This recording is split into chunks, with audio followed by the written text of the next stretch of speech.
Welcome back, everyone. Welcome, Michael and Molly.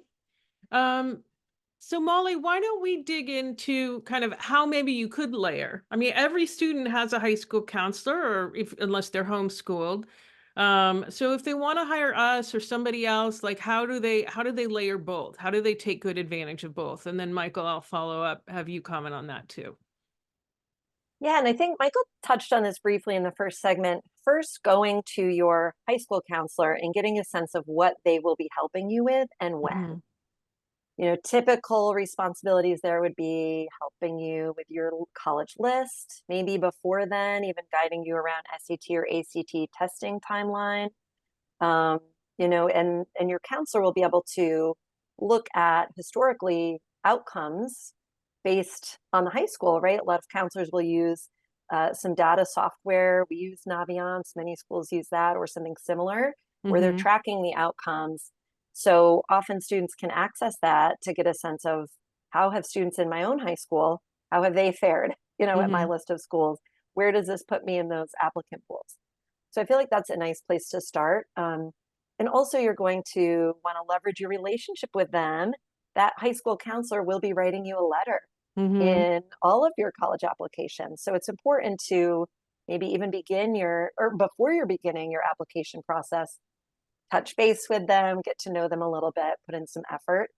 Um, and then if you're considering hiring a private counselor, we can often go much more in depth through some of these pieces, guiding you on the list, layering in our own data that we've collected from students all around the country and even internationally, what those admissions decisions have looked like.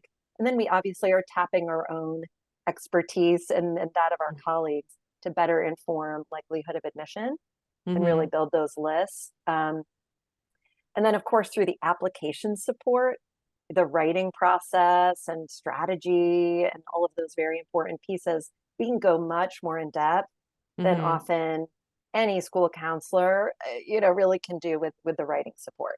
Yeah, absolutely. Well, plus high school counselors are often not around during the summer, at least for like the month of Great July. point. So, yeah, and Absolutely. some high school counselors might have student caseloads of 400, things like that. I mean, I always want to be clear, and I promise, Michael, I'm going to turn this over to you in a minute, but I always want to be clear when I say that I think I have a role. I'm not saying it's because the high school counselors themselves don't do a good job. It's because they don't have time to do all the things that I do. So just want to stress that. So Michael, do you have anything to add? Yeah, I mean, high school counselors have so much on their plate depending on what they're doing and the school system that they're a part of. I mean, they may be dealing with social emotional issues, Hmm. test administration, and the changes in test administration. They're often dealing with course planning for students, and especially in the first couple of years. And so that can be also something that as a private counselor we can advise on in terms of just making sure that you're set up of a 4-year plan to make sure that you can have success with those some of those bigger picture goals that a student has. So I think really as a parent, you know, having younger kids now looking, to think about what would I do in the future if this were my kid. Hmm. I would really want to have a really good picture in those middle school, early high school years as far as what am I going to get from the high school? Like how much Hmm. contact, how much interaction, are they doing course planning? So being armed with some of those questions as you head into high school so you can really put your student on solid footing will be Hmm. really helpful. But even at schools where you are getting high touch from the counseling office, I think there are definitely cases where hiring a private consultant can be super helpful, especially if Hmm. you are in some of those fields that may be a little bit more competitive, or maybe you're working with a private counselor that knows a particular market really well. Maybe like, the University of California system comes to mind, Hmm. or you're looking into, conservatory for music. There's a lot of different ways where you would want to have that additional expertise on top of even really good counseling at the high school level. Hmm. So how about advice on how to communicate? And this is for the student. As a student, let's say you're working with a private counselor, and I bring this up because people will say to me, "Oh, well, since I've hired you, we don't need to talk to the high school counselor." And I'm like, "No, that's not the case at all, but I can help you with how to do it." And I know some of it sounds obvious, but it's like, be polite. You know, this person's writing your letter of recommendation. So Any other kind of pieces of advice, Michael? Yeah, I think it's interesting. I usually encourage students in the writing process to use, like, from now that I'm on the private side, to use my advice. Especially, for families that I'm not working with a ton, definitely use my advice. And then also, you may want to still run your essay by your college counselor because they see you in the hallways every day. They have a different perspective of, does this represent who you are? Is this genuine? And you can definitely have that conversation with them if you're comfortable that you're working with a private counselor. That's a choice that you can make as a student or as a family. And again, leading with, I've been working on this essay with my other private college counselor. I think I'm at a good place. What do you think? Kind of Mm-hmm. leading with that curiosity and wanting to get their expertise, their opinion as well, will be super helpful and will be received a lot better than, oh, I've already done my essay. My private counselor looked at it. Can you just find my teacher recommendation letters and get everything sent out? I think Mm-hmm. the attitude that you bring into that relationship can be helpful because as a school counselor, I can be a different kind of advocate. I can Mm-hmm. pick up the phone when I have relationships with college representatives at a different level because they're showing up on my campus. And so there's things that I can do to be helpful for you. But again, leading with empathy, if you're comfortable having that discussion about having a private counselor with your school counselor, certainly feel free to do it. Mm-hmm. Yeah. But yeah, lead with empathy and be super responsive to deadlines. I mean, I know that sounds obvious, but that was the kind of thing I was like, look, you got this request to me 2 weeks after this other student. So guess who's getting their stuff done first? Like, I'm just going to kind of, give some practical things to think about there as well. So I mean, one of the things that I wanted to kind of bring up as well that I think can be helpful in terms of private counselors is that I think sometimes it's nice for students to work with someone who's outside of their high school community. High school communities can be very tight places, and for some students, they're just more comfortable if they can talk to someone. It's almost like they get to start fresh with me, And I just kind of wonder, Molly and Michael, if you've had any experience or thoughts about that. Absolutely. That's probably a conversation I have with almost every parent, not just outside of the school, but outside of the home. I think that parents want to know what's going on, want to be helpful, but there's that fine line of being overly, Hmm. engaged, and then that can push the student away or ramp up the anxiety. And I think same at school, right? Talking about it too much. You have an expert to go to with some of those pieces, and then you can try to tune out a lot of the conversation, at school or what this person's doing or what that person's doing. So I think that is a reason why families consider private counseling. And, I think as they wrap up, it's always something we hear that is one of their favorite things about working with us is that it helped reduce the stress having an expert to turn to throughout. Hmm.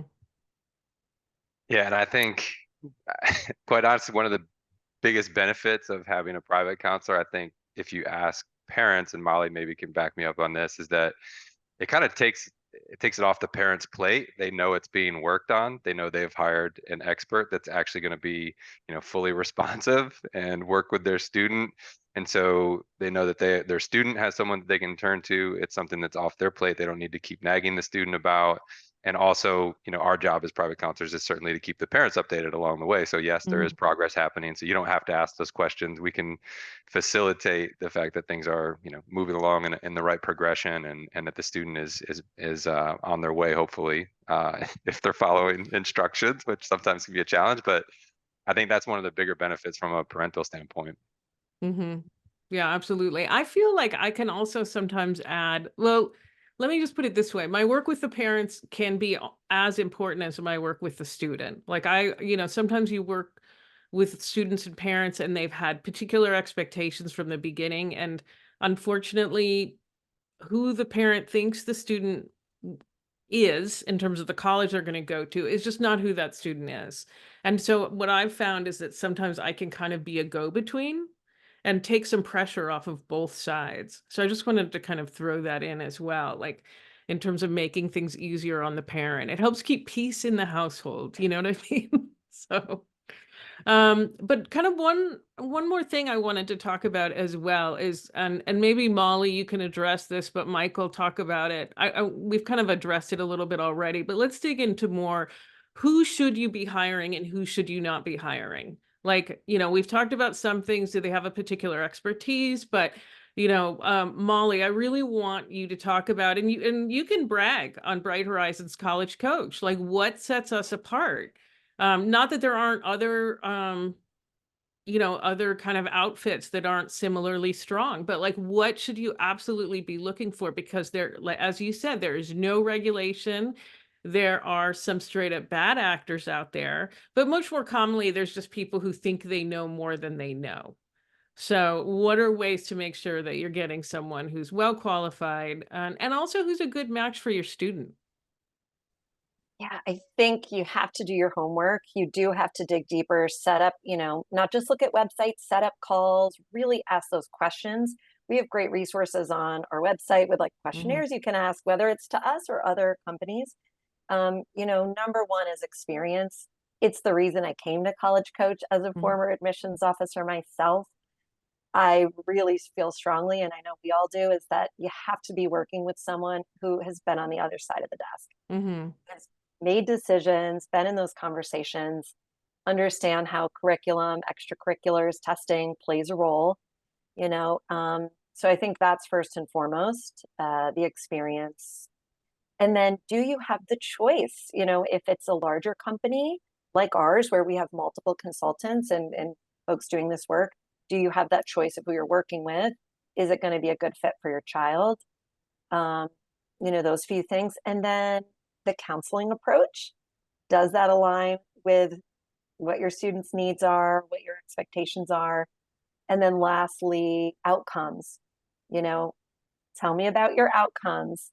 How have the students fared? Is it possible to speak with someone who's worked with you? Offering references and those kind of points where you can get a secondhand, uh, input on how it was to work with that person. Hmm. So I think doing your due diligence really is key. And here at Bright Horizons College Coach, we get a ton of friends and family referrals for that Hmm. reason. We get siblings coming back, families who they want to, they're going to take a friend or family referral and that trust, because there are so many companies and folks in this space. Hmm.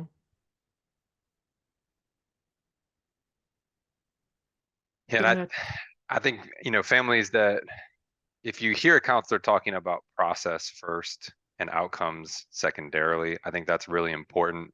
I Hmm. think a lot of families will look to private counseling and maybe their first thing that they're looking at is name brand. And that can be very, very deceptive in terms of a counselor's ability. And I know Molly addressed this earlier, but just for myself as an example, I didn't attend Ivy League schools. I didn't attend any of these types of places. I worked as a high school counselor, and my students have gone to name the selective school in the Hmm. country. And so I've worked firsthand with students who have gone to all these different places. And really, the ones that have had successful outcomes have been the ones that have focused more on process. And so Hmm. if you're hearing counselors that are talking about, learning more about the students' passions and how do we incorporate those into their writing? How do we incorporate that into their story that they're going to be conveying to an admissions committee? I think those things are really important. And making sure that you have a counselor that's willing to listen to the entire family and to hear the entire picture. What are the bigger picture goals? And I think that's something that our team does really well. The fact that we have, a finance team that can work with families as well. So understanding how budget fits into, which type of school you want to go to, what type of academic program, what type of environment. There's so many different factors for families that I feel like having a counselor that's listening to all of those factors and helping develop a good strong list and work with the student through the process is definitely the way to go, as to someone who's got a name brand and who is talking about outcomes. Yeah, absolutely. I love that. I think that's a great conclusion to the show. So thank you so much, Michael. All right. And thank you so much, Molly, and also to Chrissy Ferran, who was in our first segment. Join us next week when our host, Shannon Vasconcelos, will be discussing study abroad with colleague Elise Krantz, as well as answering listener questions. So those are always popular episodes. And finally, I want to remind you that you don't have to listen to our shows live. Every show is accessible 24/7 on the Voice America website.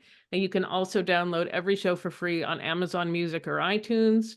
Also, if you're curious about other topics, remember to look through our archives. You can find them along with our blog posts on blog.getintocollege.com.